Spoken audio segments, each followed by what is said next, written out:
ആയിരുന്നെങ്കിൽ നാളെ പേപ്പറിലൊരു വാർത്ത വരായിരുന്നു എൻ്റെ ചിരിച്ചോണ്ടിരിക്കുന്ന ഫോട്ടോയും വെച്ച്. ഇതൊരു 2-2.5 കൊല്ലത്തോളമായി. നിങ്ങൾ എൻ്റെ ഈ പുറകെ കാണുന്ന കുഴിയുണ്ടല്ലോ, ഒരു വളവിനാണ് ഇരിക്കുന്നത്. നമ്മുടെ പൊതുമരാമത്ത് മന്ത്രി നമുക്കായിട്ട് ഒരുക്കി തന്നിരിക്കുന്ന ഒരു എന്താ പറയുക, ഒരു ഇൻഫ്രാസ്ട്രക്ചർ ആയിട്ട് കൂട്ടിയാൽ മതി. ഇതാണ് നമ്മുടെ പൊതുമരാമത്ത് മന്ത്രി നമുക്ക് വേണ്ടി ഒരുക്കി വെച്ചിരിക്കുന്ന ആരാൻ്റെ അമ്മയ്ക്ക് പിണ്ടം വെക്കാനായിട്ട് റോഡിന് നടുക്ക് ഒരുക്കി വെച്ചിരിക്കുന്ന കുഴി.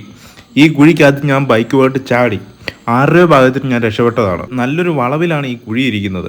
ഒരാൾ നല്ല സ്പീഡിൽ വരുവാണെങ്കിൽ ആ വളവ് വീശി വരുന്ന സമയത്ത് കുഴിക്കകത്ത് ചാടും.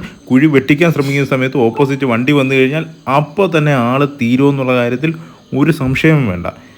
ആർക്ക് പിണ്ടം വെക്കാനാണ് ഇതൊക്കെ ഇവിടെ തുറന്നിട്ട് പോയെന്ന് എനിക്ക് വഴിയത്ത്. ഇതിവിടെ വാട്ടർ അതോറിറ്റി കുഴിച്ചിട്ടതെന്നാണ് നാട്ടുകാർ പറയുന്നത്. നിങ്ങളിപ്പോൾ കണ്ട ഈ കുഴി നമ്മുടെ വാട്ടർ അതോറിറ്റിയുടെ ഒരു സംഭാവനയാണ് നമ്മുടെ റോഡുകൾക്ക് വേണ്ടി. നമ്മുടെ പൊതുമരാമത്ത് മന്ത്രി ഇതിവിടെ കാത്തു സൂക്ഷിക്കുകയാണെന്ന് തോന്നുന്നു. ഞാൻ ഇവിടെ നാട്ടുകാരോട് ചോദിച്ചപ്പോൾ എനിക്കറിയാൻ കഴിഞ്ഞു ഏകദേശം 6 മാസത്തോളം ഈ കുഴി ഇവിടെ ഉണ്ട്. അത് ഒരു വളവിനാണ് ഈ കുഴി ഇവിടെ ഇരിക്കുന്നത്. 6 മാസമായിട്ട് ഈ കുഴി ഇവിടെ കാത്തു സൂക്ഷിച്ചുകൊണ്ടിരിക്കുകയാണ് നമ്മുടെ പൊതുമരാമത്ത് മന്ത്രി വാട്ടർ അതോറിറ്റിയും കൂടി ചേർന്നുകൊണ്ട്. അതുപോലെ തന്നെ ഈ കുഴി എവിടെയായിട്ട് വരുന്നതെന്ന് വെച്ച് കഴിഞ്ഞാൽ വെച്ചുച്ചിറയിൽ നിന്ന് റാന്നിക്ക് പോകുന്ന ഒരു റോഡുണ്ട്. ആ റോഡിലാണ് ഈ കുഴിയുള്ളത്. നല്ലൊരു റോഡാണ്, നല്ലപോലെ എല്ലാ സൈഡും ടാർ ചെയ്ത് കിടക്കുകയാണ്. അങ്ങനെ നമ്മൾ സ്പീഡിൽ, നല്ല റോഡല്ലെന്ന് കരുതി സ്പീഡിൽ വരുമ്പോൾ ഉറപ്പായിട്ട് കുഴിക്കകത്ത് ചാടും, അപകടമുണ്ടാകും, ആൾക്കാർ മരിച്ചു വരെ പോകാൻ സാധ്യതയുണ്ട്. പിന്നെ എനിക്ക് അറിയാൻ മേലത്തോണ്ട് ചോദിക്കുക, ഈ കുഴി എടുത്തു കഴിഞ്ഞാൽ അത് മൂടാൻ അറിയത്തില്ലെങ്കിൽ നീയൊക്കെ എന്തിനാണ് ഈ കുഴി എടുക്കാൻ പോകുന്നത്? എനിക്ക് അറിയാൻ മേലത്തോണ്ട് പണി അറിയത്തില്ലെങ്കിൽ വീട്ടിൽ ഇരിക്കുക. കുറേ മന്ത്രിമാരും കുറേ സർക്കാർ ഉദ്യോഗസ്ഥർ ഇറങ്ങിയിട്ടുണ്ട് മനുഷ്യനെ കുഴി ചാടിക്കാനായിട്ട്. ഞാൻ ഈ കുഴി ചാടിയിട്ടാണ് ഗൈസ് പറയുന്നത്. ഭാഗ്യം കൊണ്ട് ഞാൻ താഴെ പോയില്ല ഗൈസ്. ഒരു കുഴി കൊണ്ട് കഴിയുമെന്നാണ് വിചാരിച്ചത്. പക്ഷേ നമ്മുടെ പൊതുമരാമത്ത് മന്ത്രി നമുക്ക് അടുത്ത കുഴിയും ഈ റോഡിൽ തന്നെ ഒരുക്കി വെച്ചിട്ടുണ്ട്. അതും ഒരു കൊടും വളവിനാണ് കുഴി ഇരിക്കുന്നത്. നിങ്ങൾക്ക് എൻ്റെ ബാക്കി കാണാം, കൊടും വളവിന് റോഡിൻ്റെ സൈഡിലായിട്ടൊരു കുഴിയും കൂടെ ഉണ്ടാക്കി വെച്ചിട്ടുണ്ട്. നാണം ഉണ്ടോയെന്നേ ചോദിക്കാനുള്ളൂ. റോഡിൽ മൊത്തം കുഴിയാക്കി നാട്ടുകാർ അതിൽ വീണ് പോക്കോട്ടെ എന്നല്ലേ. എന്നിട്ട് ഹെൽമെറ്റ് വെച്ചില്ല, അത് വെച്ചില്ല. കൊള്ളാം എന്തായാലും. കുഴി ഇവിടെ എത്ര നാളായി? ഇതൊരു 2-2.5 കൊല്ലത്തോളമായി. 2.5 കൊല്ലത്തോളമായി അല്ലേ? ഇതുവരെയായിട്ടും എത്ര പരാതി കൊടുത്തു?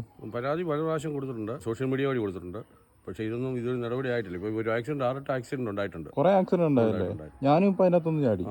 ഇവിടെ ഉണ്ട്, കുന്നം താഴെ അവിടെ ഉണ്ട്. ഇത് അപകടം പിടിച്ചൊരു ഏരിയയാണ്. ഇത് പല പ്രാവശ്യം പറഞ്ഞു. ഇവിടെ ഒരു സ്കൂളുണ്ടല്ലേ? സ്കൂളുണ്ട്, ELP സ്കൂൾ. ഒരു സ്കൂളും ഉണ്ട്. പിന്നെ മേളിൽ മൃത്തം ഹൈസ്കൂളുണ്ട്. പിന്നെ പോളിടെക്നിക്കില്ല. വളരെ വാഹനങ്ങൾ വന്നുകൊണ്ടിരിക്കുന്നത് ഒരു വഴി. ഒരുപാട്, അതും വളവിനല്ലേ? ഒരുപാട് പരാതി കൊടുത്തിട്ട് ഒരു ഇതുമില്ല, നടപടി എടുത്തിട്ടില്ല.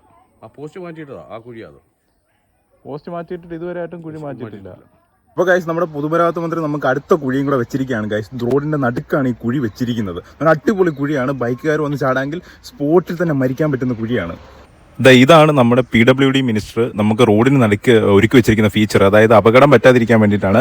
അതായത് നമ്മൾ വണ്ടി ഇവിടെ കുഴി ഉണ്ടെന്ന് അറിയുകയാണെങ്കിൽ കുറച്ച് വേഗത കുറച്ച് ഓടിക്കുമല്ലോ, അതിനുവേണ്ടി ഉണ്ടാക്കി വെച്ചിരിക്കുകയാണെന്ന് തോന്നുന്നു കേട്ടോ. പിന്നെ ഈ എവിടെയാണ് ഈ കുഴി എന്ന് വെച്ച് കഴിഞ്ഞാൽ വെച്ചുച്ചിറയിൽ നിന്ന് എരുമേലിക്ക് പോകുന്ന ഒരു റോഡുണ്ട്. ആ റോഡിലാണ് ഈ കുഴി.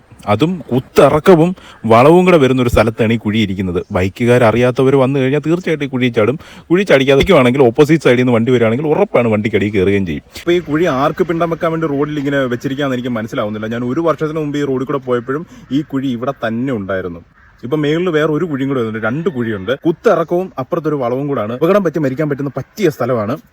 അപ്പോൾ നമ്മുടെ പൊതുമരാമത്ത് മന്ത്രി ഞാൻ ഒന്നുകൂടെ സ്മരിച്ചുകൊള്ളുന്നു, ഞാൻ ഈ കുഴിയിലൊന്ന് ചാടിയായിരുന്നു. അപ്പോൾ ഹേ ഗൈസ്, വിദേശത്ത് കുറച്ചാൾ ജോലി ചെയ്തിട്ട് നമ്മുടെ നാട്ടിലെ ന്യൂയോർക്ക് പോലുള്ള റോഡുകൾ കാണാൻ വേണ്ടി ഒന്ന് നാട്ടിലേക്ക് വന്നതാണ്. ഇപ്പോൾ കുഴികൾ എണ്ണി നടുവിൻ്റെ കണ്ണി പറയാറായി. നിങ്ങൾ തന്നെ കണ്ടില്ലേ, വളവിനൊക്കെ കൊണ്ടുവച്ച് കുഴി ഉണ്ടാക്കി വെച്ചിട്ട് അത് അടയ്ക്കണമെന്നുള്ള ബോധം പോലും ഇല്ലാതെ ഇവിടുത്തെ സർക്കാർ ഉദ്യോഗസ്ഥരും ഇവിടുത്തെ സർക്കാരും ഇരിക്കുകയാണ്. 2 കുഴിക്കകത്ത് ആൾക്കാർ വീഴുമെന്ന് ഞാൻ ഉറപ്പിച്ച് പറയാൻ കാരണം ഈ 2 കുഴിക്കകത്ത് ഞാൻ വീണ് ഗൈസ്. ഭാഗ്യം കൊണ്ടാണ് ഞാൻ നിലത്ത് പോകാഞ്ഞത്. ആയിരുന്നെങ്കിൽ നാളെ പേപ്പറിലൊരു വാർത്ത വരായിരുന്നു എൻ്റെ ചിരിച്ചോണ്ടിരിക്കുന്ന ഫോട്ടോയും വെച്ച്. എന്തായാലും നേരത്തെ ഉള്ള എൻ്റെ വീഡിയോയിലൊക്കെ പറഞ്ഞ പോലെ തന്നെ ഞാൻ നമ്മുടെ പൊതുമരാമത്ത് മന്ത്രിയെ നന്നായിട്ട് അങ്ങ് സ്മരിച്ച് ഈ 2 കുഴിക്കകത്ത് ചാടിയപ്പോൾ എന്തിനിരിക്കുവാണെന്നാണ് എനിക്ക് മനസ്സിലാവാത്തത്.